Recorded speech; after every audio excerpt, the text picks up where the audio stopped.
Pourquoi IRVE?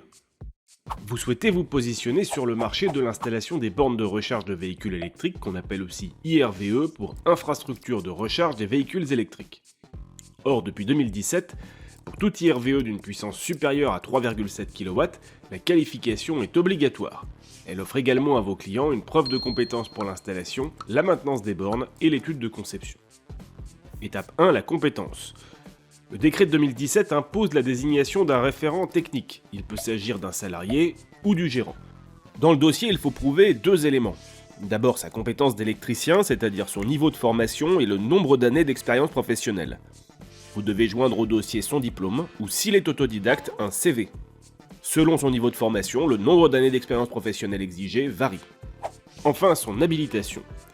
Si le référent est un salarié, c'est au gérant de délivrer l'habilitation. Si le gérant est référent, il ne peut pas s'auto-habiliter, il doit donc joindre au dossier une attestation sur l'honneur ou la copie d'un certificat de formation au risque électrique. Étape 2, la formation. Le référent technique doit suivre une formation continue spécifique aux IRVE. En fonction du marché que vous ciblez, vous avez le choix entre 5 types de formation IRVE, 3 niveaux de formation en installation d'IRVE P1, P2, P3, une formation maintenance de bornes en courant alternatif, une formation étude de conception. Qualifelec agrée des organismes de formation IRVE. Pour les contacter et vous inscrire à une formation, rendez-vous sur la carte interactive du site Qualifelec. À l'issue de chaque formation, vous obtenez une attestation de réussite au QCM de fin de formation avec une note. C'est ce document qu'il faut joindre au dossier de qualification. Étape 3, la commande du dossier. Pour commander votre dossier de qualification, rendez-vous sur pro.qualifelec.fr.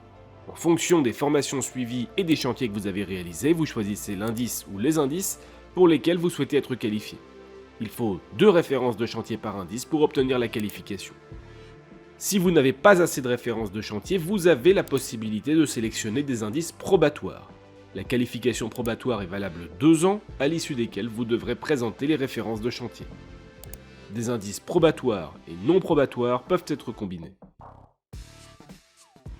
Pour constituer votre demande de qualification, Qualifelec vous propose des tutos vidéo. Comment remplir les formulaires sans rien oublier et sans se tromper, quels documents joindre et où envoyer votre dossier. En quelques minutes, on répond à toutes ces questions. Étape 4, la décision du comité de qualification. Une fois complété, vous envoyez le dossier à Qualifelec qui traite la demande et qui présente le dossier en comité de qualification. Si celui-ci est validé, vous recevez votre premier certificat de qualification après règlement de la facture. Vous êtes désormais autorisé à installer des bornes conformément à la réglementation en vigueur. Vous êtes référencé sur le moteur de recherche de Qualifelec et sur la carte des entreprises qualifiées en IRVE. Vous pouvez aussi vous inscrire sur le programme Advenir si votre offre IRVE rentre dans leurs critères. Attention, votre certificat de qualification est valable 12 mois. Après ce délai, pour obtenir un nouveau certificat, vous devez remplir un formulaire en ligne dans votre espace client.